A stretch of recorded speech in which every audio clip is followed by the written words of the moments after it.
지난주에도 우리가 말씀을 드렸지만 우리가 함께 살펴본 지난주 8장 말씀은 희생제사의 장소인 하늘 성소에 대해서 이야기하고 또한 옛 언약을 대체하는 새 언약에 대해서 8장에 이야기합니다. 사실 이 8장은 8장부터 10장까지 이어지는 내용을 요약해서 전해주고 있습니다. 왜냐하면 8장부터 10장 전체를 통해서 이야기하는 것이 두 가지이기 때문입니다. 그 첫 번째는 대제사장 사역의 핵심으로서의 예수님의 희생제사에 대해서 말을 하고 있고, 또한 대제사장 사역의 기초로서 새 언약에 대해서 8장부터 10장에서 이야기하는 것을 먼저 8장에서 요약하고, 그리고 9장과 10장에서 그것을 보다 자세하게 설명을 해가고 있습니다. 그런 면에서 오늘 우리가 살펴보는 9장 1절부터 14절은 대제사장 사역의 핵심인 예수님의 희생 제사와 관련해서 말씀을 하고 있습니다. 특별히 이 희생 제사에 대해서 어디에 중점을 두냐 하면 희생 제사가 드려진 성막입니다. 초등부에서는 몇 주 전에 아이들에게 성막 모형을 만들 수 있는 그러한 종이 조립 기구를 좀 보내서 아이들이 성막 기구를 다 이렇게 종이로 완성했습니다. 잠깐 한번 아이들이 완성한 이 성막 모형을 이렇게 보고 보면 주하도, 그리고 한결이도, 시은이도, 예원이도, 그리고 예준이와 또한 우리 승환이까지 다 이렇게 보내준 것들을, 저런 것들을 다 완성을 했습니다. 오늘 아이들 예배를 드릴 때 저 성막 모형을 꺼내놓고 예배에 참석하라고 했습니다. 아이들이 지금 집에서 이렇게 보면서 성막 모형에 대해서 지금 설명하고 있는 오늘 본문을 저 실제 모형을 보면서 함께 듣게 되면 조금 더 내용들을 자세하게 좀 생각해 볼 수 있을 겁니다. 오늘 본문에서 이야기하고 있는 내용은 크게 보아서 둘로 나눠집니다. 그 첫 번째는 옛 성소, 곧 옛 성막, 아이들이 지금 저렇게 만들어 놓은 옛 성막에서 드려지는 제사의 부정적인 내용, 또 새로운 성소에서 드려지는, 곧 예수님께서 드려진 희생제사의 완전성에 대해서 이야기를 하고 있는 겁니다. 옛 장막에서 드려진 희생제사와 관련해서 1절을 같이 보시면 좋겠습니다. 1절은 첫 언약에도 섬기는 예법과 세상에 속한 성소가 있다라고 말을 하고 있습니다. 첫 언약 이러면 언제나 우리는 시내산 언약을 가장 먼저 떠올려야 됩니다. 물론 그 이전에도 아브라함과 맺은 언약이 있고, 좀 더 거슬러 올라가면 노아의 언약도 있고, 또 에덴 동산에서의 언약도 있지만, 일반적으로 첫 언약 그러면 이스라엘 백성들이 애굽에서 나온 이후에 시내산에서 십계명을 받으면서 그렇게 맺었던 언약이라고 생각하면 됩니다. 그 언약에서 맺었던 그 첫 언약에 섬기는 예법과 성소가 있었다라고 말합니다. 여러분들 출애굽기를 이렇게 쭉 읽어가다 보면 출애굽기의 한 20장, 출애굽기가 40장이니까 절반인 20장까지는 그래도 쭉 읽기가 쉬운 이야기이기 때문입니다. 어떻게 고난을 받았는지, 그 10가지 재앙으로 그들이 어떻게 애굽에서부터 나왔는지, 그리고 시내산에서 도착하고 십계명을 받는 것까지가 20장의 내용입니다. 그럼 그 뒤에 21장부터 펼쳐지는 내용은 시내산에서 받은 언약, 그리고 하나님께서 성막을 만들도록 성막의 내용들, 그것을 어떻게 짓고 하는 성막과 율법에 대한 내용이 나머지 절반을 차지하고 있습니다. 그래서 성막에 섬기는 예법, 곧 율법, 성소, 성막을 어떻게 짓는지를 출애굽기 21장부터 40장까지 잘 말을 해주고 있습니다. 그것을 통해서 하나님께서 알려주시고자 하는 것은 이것입니다. 너희들이 땅에 살고 있지 않느냐? 하지만 나는 하늘에 있다. 땅에 있는 너희와 하늘에 있는 내가 만날 수 있는 곳이 있어야 되는데 그곳이 어딘가 하면 바로 성막이라는 겁니다. 내가 너희들과 함께 만날 수 있는 곳을 하나 지정해 주는데 성막을 만들어라. 그래서 송재근 교수님께서는 이 성막을 어떻게 표현하고 있냐 하면 신혼방이라고 그렇게 표현을 했습니다. 이스라엘 백성과 하나님께서 결혼해서 함께 지내는 장소, 신혼방과 같이 그렇게 묘사를 합니다. 하늘과 땅이 만나는 장소, 땅에 사는 우리가 하나님께 들어갈 수 있는 문, 그곳을 하나님께서 열어주셨는데 그것이 성막이라고 이야기하는 겁니다. 성막에 대해서 구조와 예법이 있다. 성막의 구조, 그리고 그 성막에서 어떻게 섬겨야 되는지 이 예법에 대해서 쭉 이야기하는데 그것을 자세하게 설명하고 있지 않습니다. 왜냐하면 이 편지를 받는 사람들은 성막의 구조도 알고 그 성막에 있는 기구들이 가지는 의미도 알고 있고 어떻게 거기서 섬겨야 되는지도 모두 알고 있기 때문입니다. 문제는 우리는 잘 모른다는 겁니다. 그래서 짤막하게 우리 집에 있는 아이들은 성막에 있는 내용들을 이렇게 집에 혹시 놓고 있다면 거기에 있는 것 중에 특별히 위에 덮개가 덮여 있는 것을 살펴보면서 이 말씀을 보면 좋겠습니다. 성막의 구조는 크게 둘로 나누어집니다. 보시면 저렇게 앞과 뒤, 흔히 말하는 성소가 있고 그 안쪽에 지성소가 있습니다. 이 성소에 있는 것들 세 가지를 말해주고 있는데 곧 등잔대와 상과 진설병이다라고 오늘 본문 2절에서는 그렇게 얘기하고 있습니다. 하지만 저쪽 그림에서 보는 것처럼 성소 거기에는 세 가지가 원래 있습니다. 그래서 제일 먼저 등장하는 게 등잔대입니다. 등잔대는 그리고 이 요한복음 8장 12절에 묘사된 것처럼 나는 나를 따르는 자는 어둠에 다니지 아니하고 생명의 빛을 얻으리라라고 하신 세상의 빛이신 예수 그리스도를 의미합니다. 그 뒤에 나오는 게 상과 진설병입니다. 이것 또한 요한복음 6장 35절에서 예수님께서 말씀하셨던 내가 곧 생명의 떡이니 내게 오는 자는 결코 줄이지 아니할 것이다 라고 말씀하시는 생명의 떡인 예수 그리스도를 의미합니다. 세 번째 나오는 분향단, 이 분향단은 로마서 8장 34절에 묘사된 것처럼 우리를 위해서 중보하시는 예수 그리스도를 의미합니다. 그러니까 성소에 있는 등잔대, 상과 진설병, 분향단 이 세 가지 모두가 다 예수 그리스도를 상징하고 의미하는 것들입니다. 이 성소가 첫 번째 장막, 그 첫 번째 나오는 거라면 둘째 장막, 곧 그 지성소가 있습니다. 3절에 보면 또 둘째 휘장 뒤에 있는 장막을 지성소라 일컫는다라고 말합니다. 우리 초등부에서는 그 덮개로 덮여 있는데 그 안에 내용까지 다 들어있다면 덮개를 딱 열어보면 안쪽에 지성소에 있는 게 언약궤입니다. 언약궤는 이런 모습으로 대충 생겼다라고 물론 상상을 해보는 겁니다. 묘사가 되어 있는 것들을 만들어 본 겁니다. 그렇게 금으로 만들어진 그 위에 두 명의 천사가 있고 두 명의 천사가 날개로 이 덮개를 완전히 덮고 있습니다. 그리고 저것은 상자를 덮고 있는데 법궤이기 때문에 그 상자 안에 만나 항아리와 아론의 쌍난 지팡이와 언약의 돌판이 있다라고 설명을 해주고 있습니다. 물론 이 세 가지 언약궤에 있는 세 가지도 다 예수 그리스도를 상징합니다.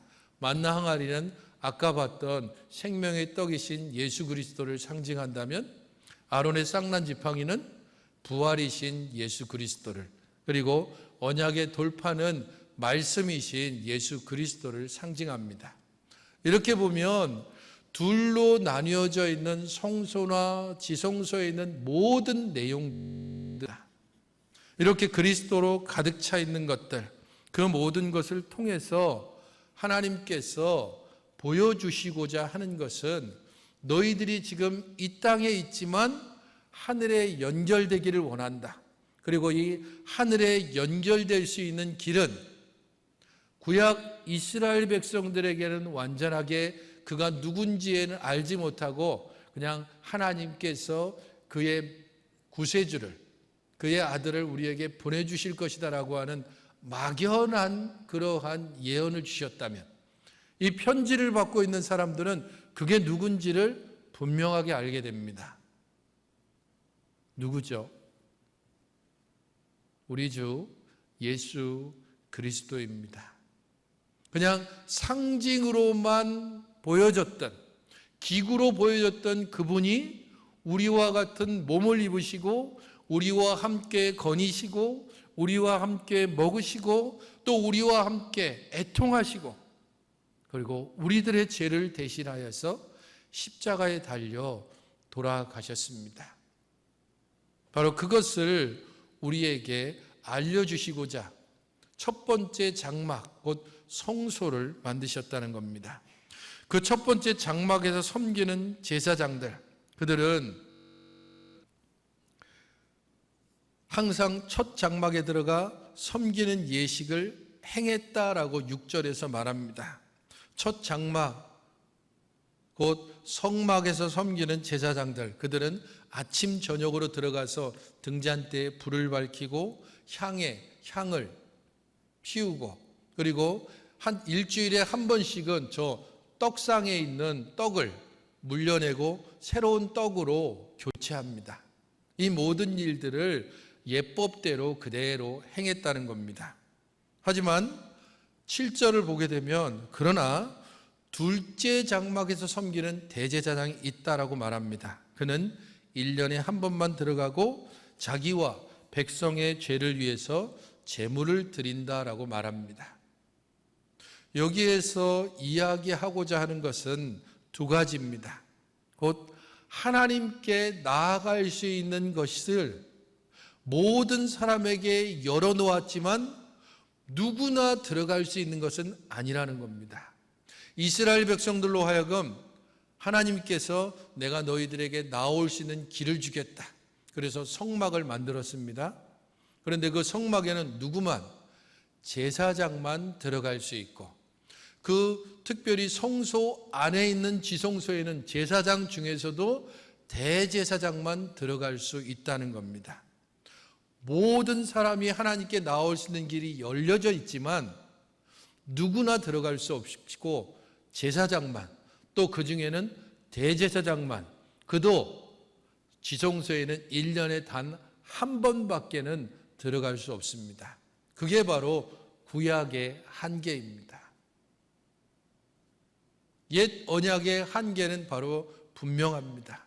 문은 열렸지만 들어갈 수 있는 자격이 있는 사람이 있고, 그것도 최종적인 문, 우리가 진정으로 들어가야 될 지성소는 대제사장만 들어갈 수 있다는 겁니다. 그래서 8절에서는 첫 장막이 있는 동안에는 성소로 가는 길이 나타나지 않았다라고 말하고 있습니다. 성막이 있는 동안, 그때에는 성소로 가는 길, 여기서 말하는 성소는 하늘 성소, 곧 하나님을 직접적으로 뵐 수 있는 그 길을 말합니다. 성막이 있긴 하지만 모든 사람들이 하나님께 직접 나갈 수 있는 것은 아니다. 그리고 9절에서 이 장막은 비유다라고 말씀하고 있습니다. 하나님께서 장막을 주신 것은 이것을 통해서 하나님께 나아갈 수 있는 길을 보여주기를 완전한 것은 아니고 이것은 비유다라고 말합니다. 그리고 그것은 우리의 양심을 온전케 할 수도 없고 육체의 예법대로, 곧 어떤 씻고 정결하게 하는 것에서는 유익하긴 하지만 개혁할 때까지, 곧 대체할 때까지 임시적으로 세워준 것이다라는 겁니다. 이것을 어떻게 이해하면 되냐 하면, 혹시 여러분들 중에 모델하우스를 방문하신 적이 있습니까? 모델하우스를 방문하면 주로 저렇게 그 프랜카드가 따 있죠. 모델하우스 방문을 진심으로 환영합니다. 들어가게 되면 몇 평, 몇 평, 몇 평 그것에 따라서 모델하우스들이 다 아주 멋진 모습으로 그렇게 꾸며져 있습니다. 모델하우스를 보면서 앞으로 내가 들어갈 집이 어떤 모습이 될지를 상상해 볼 수 있습니다. 하지만 모델하우스가 서 있다는 것, 그것은 들어갈 집이 아직 완성되지 않았다는 것을 의미합니다. 모델하우스가 철거되지 않는 이상 아직 그 집은 완성되지 않았다고 봐야 됩니다. 그리고 이 모델하우스가 가진 한계가 또 있습니다. 뭐냐 하면 실제 모델하우스에서 보여진 것과 그리고 실제 집하고 완전히 일치하느냐? 꼭 그렇지는 않습니다. 최대한 아름답고 멋지게 꾸며지긴 했지만 그 들어간 재료나 이런 부분들이 나쁜 업자 같으면 모델하우스는 멋지게 꾸미고 실제 집은 조금 헐값, 좋지 않은 재료를 사용할 수도 있습니다. 최대한 보여지는 것은 멋지게 보이고 그리고 실체는 별로 좋지 않은 것을 쓰는 게 일반적입니다. 하지만 하나님은 우리가 생각하는 모델하우스와는 다르게 성막을 주셨는데 이 성막이 온전하지 못한 것인 반면에 하늘 성소, 그것은 완전한 것. 사람이 짓는 모델하우스는 최고로 좋은 걸 쓰고 실제 아파트를 들어가면 그것보다는 조금 못한 것을 써서 그것 때문에 갈등이 일어나는 경우가 있지만 하나님께서는 이 땅에 있는 성막, 우리가 봤던 상상해보는 것 이상으로, 아니 우리가 상상을 완전히 초월하는 것으로 하늘 성소에서 우리로 하여금 하나님을 직접 만나게 하셨다는 겁니다. 그것을 어떻게 설명하고 있는가? 11절부터 14절에 설명을 해주고 있습니다. 그리스도께서는 장래 좋은 일에 대제사장으로 오셔서 손으로 짓지 아니한 것, 곧 이 창조에 속하지 아니한 더 크고 온전한 장막으로 말미암아라고 말하고 있습니다. 그리스도께서는 장래 좋은 일에 대제사장으로 오셨다라고 말씀하고 있습니다. 그분께서는 첫 언약이 아니라 장래 좋은 일, 곧 새 언약의 대제사장으로 이 땅에 오셨다. 그분은 손으로 짓지 않은 더 크고 온전한 장막, 모델하우스와는 비교가 안 되는, 모세와 아론이 있던 그 시대에 지어진 장막, 솔로몬을 통해서 지어진 그 솔로몬 성전의 그 휘황찬란함, 그것이 부서지고 난 후에 헤롯이 지었던 웅장하고 크고 그리고 모든 사람을 압도할 만한 헤롯의 성전, 그것도 지금 남아있지 않습니다. 이 땅에 지어진 그 어떤 성전, 그 모든 것을 완전히 능가하는 그런 사람의 손으로 짓지 않은 온전한 장막에서 섬기는 대제사장이시다라고 말씀하고 있습니다. 그리고 또한 자기 피로 영원한 속죄를 이루어서 단번에 성소에 들어갔다라고 말씀하고 있습니다. 이것이 이전에 첫 언약을 통해서 주어진 성소, 곧 성막과 다른 점입니다. 성막에서는 끊임없이 잡고 또한 양을 잡고 그런 일들을 통하여서 죄를 사하고 또한 육체를 정결하게 하는 그 일들을 끊임없이 반복해야만 했습니다. 왜냐하면 생명을 가지고 있는 것은 하나밖에 없고 모든 제사장은 자기 죄를 위해서 그리고 백성의 죄를 위해서만 이 짐승을 잡을 수 있기 때문입니다. 죄 없는 제사장이 없기 때문에 제물을 드리면 그것으로 끝입니다. 그런데 예수 그리스도는 흠없는 제물로 죄 없이 우리 죄를 대신하여서 하늘 성소로 단번에 그리고 영원한 제사를 드렸다라고 말씀하는 겁니다. 그리스도가 이렇게 희생제사를 단번에 영원히 하늘 성소에 드려진 결과가 13절과 14절에 나오는데, 13절에서는 염소와 황소의 피, 그리고 암송아지에 재를 뿌려서 사람들을 정결하게 하는, 그것도 유익하게 하는 일들이 있었다. 사람을 거룩하게 만들었다. 하물며라고 이야기합니다. 성령으로 말미암아 흠없는 자기를 하나님께 드린 예수 그리스도의 그 속죄, 예수 그리스도의 희생제사, 그것을 통해서 우리 양심을 죽은 행실에서 깨끗하게 하게 하고 살아계신 하나님을 섬기게 하지 못하겠느냐라고 말하고 있습니다. 그리스도의 희생제사를 통해서 우리의 양심이 정결하게 되고 살아계신 하나님을 섬기게 할 수 있다는 겁니다. 우리 주님께서 자신을 드려 하늘 성소에 제사를 드리심으로 더 이상 이 땅에 제사를 드릴 필요가 없고, 이제 우리는 완전한 하나님께 나아갈 수 있는 길로 들어섰다는 겁니다. 그전에는 제사장만 또는 대제사장만 1년에 한 차례 그렇게 나아갈 수 있었지만, 이제 우리는 그 어떤 장애물도 없이 우리 모두 개인이 직접적으로 하나님께 나아가고, 그것을 통하여서 우리의 양심의 깨끗함을 받을 뿐 아니라 하나님을 섬길 수 있는 능력을 받았다라고 말을 하고 있습니다. 이 14절과 13절 이 부분들을 흔히 유대인들이 자주 쓰는 논법으로서 하물며 진리 혹은 칼 와호메르 논법이라고 그렇게 이야기합니다. 하물며 진리, 이게 조금 더 우리에게 좀 이해하기 쉬울 겁니다.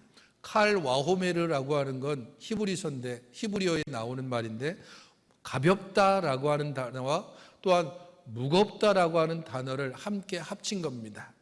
그러니까 가벼운 이야기가 진리라면 무거운 이야기는 더욱더 진리가 아니겠느냐라고 말합니다. 성경에 나온 것 두 가지 예를 들어보면, 마태복음 6장 30절에 나오는 예수님께서 산상보훈 중에서 하신 말씀입니다.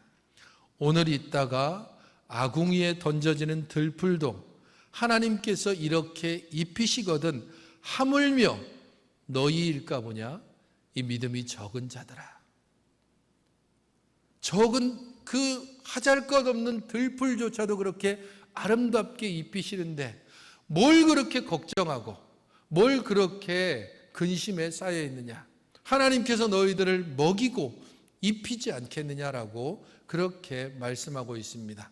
하물며. 두 번째 나오는 것들은 누가복음 18장 6절 7절에 나오는 불의한 재판장과 관련된 비유입니다. 그 비유에서 이렇게 말합니다. 불의한 재판장이 그 밤낮 부르짖는 택한 자들의 원한을 풀어주지 아니하시겠느냐. 그들에게 오래 참으시겠느냐. 불의한 재판장, 사람도 두려워하지 않고 하나님도 두려워하지 않는 그런 불의한 재판장, 그도 계속해서 요구하는 그 과부 때문에 어쩔 수 없이 들어준다면, 하물며 선하신 하나님, 그 하나님께서 자기 백성들이 밤낮으로 부르짖는 원한, 밤낮으로 부르짖는 그 기도를 들어주지 않겠느냐. 이것이 바로 하물며 진리입니다. 우리는 누가 장례를 갑작스럽게 사고를 당하거나 혹은 장례를 당하거나 그렇게 되면 가서 위로하고, 그 위로함이 조금 끝나고 나면 그 사람에게 대체로 이렇게 물어보거나 혹은 사람들끼리 모여서 서로 이야기를 나눌 때 합니다. 보험은 들어놨어? 앞으로 어떻게 살지 막막할까 봐 염려하면서 물어봅니다. 그리고 뭐 실비보험 들었대, 뭐 암보험 들었대, 뭐 했대. 그렇게 하면 어느 정도 안심합니다. 보험 하나 든 거, 그것 때문에 우리 마음이 그렇게 놓이고, 통장에 있는 그 잔액, 그것이 조금 더 넉넉하면 그것으로도 우리가 마음을 놓이고 뒷배경이 든든한 것처럼 여겨지는데, 하물며 우리 하나님께서 그의 아들을 우리에게 보내시고 그 아들을 통하여 우리의 모든 죄를 사하여 주시고 그 아들이 이제 하나님 우편에 앉으셔서 우리를 위하여 지금도 여전히 중보하고 계시다는 이 사실을 우리가 제대로 안다면, 상황이 좀 어렵든지 고난이 연속해서 다가오든지 지금의 상황이 전혀 나아질 기미가 없다 할지라도 하나님을 향한 믿음과 우리